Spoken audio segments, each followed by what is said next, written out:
Hi, I'm Jack, and I'm here to talk about something important.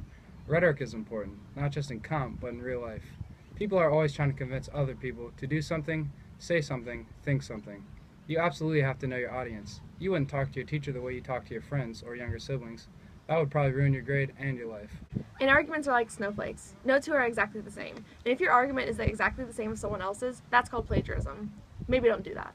Let's say you wanted to persuade your parents to buy you a car. There's a lot of different things you could do. You could tell them how responsible you are. That's called ethos. You could give them the facts about the car, the miles per gallon, the price. That's called logos. Or you could rely on a good old-fashioned guilt trip. That's called pathos. But what makes a guilt trip effective? The point of appealing to pathos is to make your audience feel something. So you have to make your parents feel bad for not even agreeing with you. Use words that have strong connotations. Hyperbole is your friend.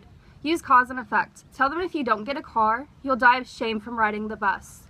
Like I said, hyperbole is your friend. Or maybe you want to convince your teacher to bump your grade from a B+ to an A-. Pathos might be the best option in that case, so you may want to focus more on logos. You could give examples of the good grades you have gotten on assignments. You want to prove that you deserve an A because you've gone the extra mile, and imply that the only reaction to your argument that makes any sense at all is to give you the grade you are asking for.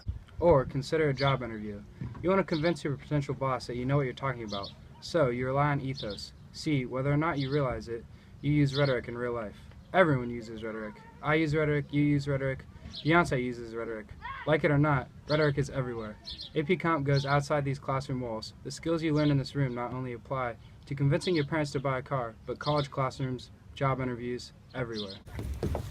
Everywhere! Everywhere. Everywhere! Everywhere! Everywhere! Everywhere! Everywhere! No littering.